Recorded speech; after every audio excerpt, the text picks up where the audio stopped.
नमस्कार सभी बच्चों को।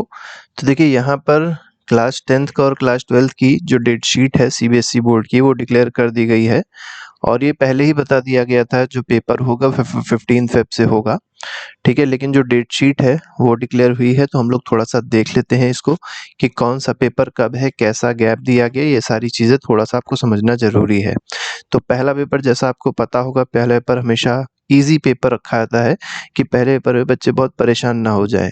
तो 15 फेब को पहला पेपर रखा गया है जो इंग्लिश का है। ठीक है, तो इंग्लिश में आपका जो भी कोड हो 101 हो या 184 हो, दोनों ही पेपर कब है? 15 फरवरी को हैं, 10:30 से 1:30 बजे तक। इसके बाद आते हैं, इसके बाद देखिए जो इम्पोर्टेंट पेपर्स हैं हम लोग केवल उन्हीं की बात करेंगे, क्योंकि होता क्या है बहुत सारे ऐसे पेपर्स हैं जो कई सारे बच्चे नहीं देते हैं। तो इसके बाद जो अगला मेन पेपर आएगा वो 20th को पड़ेगा, मतलब 5 डेज़ का गैप मिल रहा है आपको साइंस में।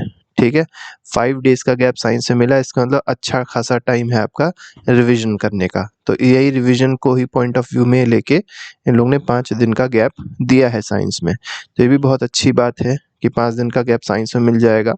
इसके बाद अगर आप देखेंगे तो देखिए फिर से वही 5 दिन का गैप आपको दोबारा मिल रहा है। 25th को पेपर पड़ रहा है आपका कौन सा? सोशल साइंस का। ठीक है, तो पहला आपको 15 का पड़ा मेन, फिर 20 को पड़ा और फिर आपको कौन सा पड़ गया? 25th को पड़ गया। तो देखिए अच्छे खासे गैप यहाँ पर देखने को मिल रहे हैं टफ पेपर्स में।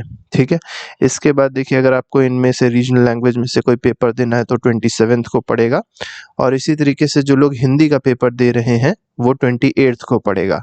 अब हिंदी और इंग्लिश के लिए बहुत ज़्यादा गैप नहीं चाहिए होता है, थोड़ा ही बहुत अगर है तो भी चल जाता है, तो इसीलिए 2 से 3 दिन का गैप दिया गया हिंदी में, ये भी एक अच्छा खासा प्लान है।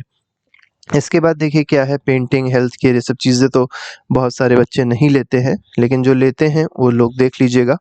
इसके बाद देखिए जो सबसे इम्पोर्टेंट पेपर हर बच्चे को जिससे ज़्यादातर डर लगता है लेकिन होता आसान है वो है 10 मार्च को, और वो कौन सा है? मैथमेटिक्स है। तो अगर आपने मैथमेटिक्स स्टैंडर्ड बेसिक जो भी ली हुई है, कोड आप देख लीजिएगा 041 या 241, उसका पेपर कब पड़ेगा? 10th ऑफ मार्च को पड़ेगा। तो मैक्सिमम जो गैप दिया गया है वो मैथमेटिक्स को ही दिया गया है। और कहीं न कहीं अब देखिए यहाँ पर 2 चीज़ें हो जाती हैं। जब गैप ज़्यादा हो जाता है तो या तो बच्चे पढ़ाई बिल्कुल छोड़ देते हैं, ठीक है? तो आखिरी 1-2 दिन में पढ़ाई करते हैं तो सोचते हैं यार पूरी छुट्टियाँ तो बीत गईं। और या तो क्या होता है, या तो वो हर दिन थोड़ा-थोड़ा रिवीजन करते रहते हैं और वो फाइनली अच्छे से रिवीजन कर पाते हैं। तो आपको सेकंड वाली कैटेगरी में आना है कि अपना रिवीजन टाइम टू टाइम करते रहें। 10 मार्च तक बहुत बड़ा आपको गैप मिलेगा, तो ये नहीं कि पूरी पढ़ाई छोड़ दें, क्योंकि अक्सर बच्चे करते यही हैं कि 10 मार्च अभी बहुत दूर है, पढ़ाई बिल्कुल छोड़ देंगे और रिवीजन नहीं करेंगे और अचानक से 10 मार्च चली आएगी। फिर सोचेंगे यार अब क्या हो गया? ठीक है, तो ये एक रिस्की सिचुएशन सीबीएसई बोर्ड ने प्रोवाइड करी है। हालाँकि जो मतलब आप सीरियस कैंडिडेट्स होंगे उनके लिए तो बहुत अच्छी चीज़ है, लेकिन याद रखिएगा कि बहुत रिस्की सिचुएशन है ये, आपको थोड़ा-सा यहाँ पर पेशेंस बना के रखना पड़ेगा, क्योंकि लगेगा क्या कि 4 पेपर होने के बाद लगता ऐसा है कि पेपर ख़त्म हो गया, जबकि मेन पेपर अभी बैठा हुआ है। तो इसको जब आप ख़त्म कर लीजिए 10th मार्च को, तो अच्छे से फिर एन्जॉय करिएगा, लेकिन 10th मार्च तक आपको अच्छे से पढ़ाई करनी ही करनी है। तो इसीलिए देखिए अच्छा खासा गैप मैथमेटिक्स स्टैंडर्ड या बेसिक में दे दिया गया है। जो भी आपका है अच्छे से रिवीजन करिएगा। रिवीजन के लिए हम आपको बता दें, अगर एमसीक्यूज़ आपको पढ़ने हैं, क्योंकि आपको पता होगा 20 मार्क्स के एमसीक्यूज़ आते हैं। ठीक है, आउट ऑफ 80 जो है वो 20 मार्क्स आपको एमसीक्यूज़ में मिलेंगे, जैसे साइंस हो गया, सोशल साइंस हो गया, मैथमेटिक्स हो गया। तो मैथमेटिक्स भी है, वो तो 100 मार्क्स का है। तो यहाँ तीनों में 20-20 मार्क्स मिल रहा है, तो इन 20 मार्क्स को आप हमारे चैनल के द्वारा ही प्रिपेयर कर सकते हैं। उसके अलावा हम लोग ने नोट्स भी प्रिपेयर किए हुए हैं, कुछ इंपॉर्टेंट क्वेश्चंस भी प्रिपेयर किए हुए हैं और साथ ही साथ पीवाईक्यूज़ भी प्रिपेयर किए हैं। तो पीवाईक्यूज़ भी आप जाके देख सकते हैं और आपका बहुत ज़्यादा रिवीजन वहाँ सर हो जाएगा।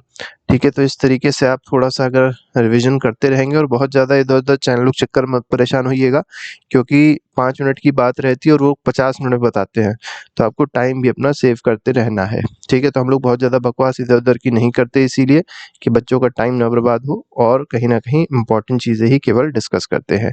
और इसके बाद देखिए आपका एक आखिरी पेपर बचेगा, इसमें तो कोई बहुत ज़्यादा टफनेस होती नहीं है।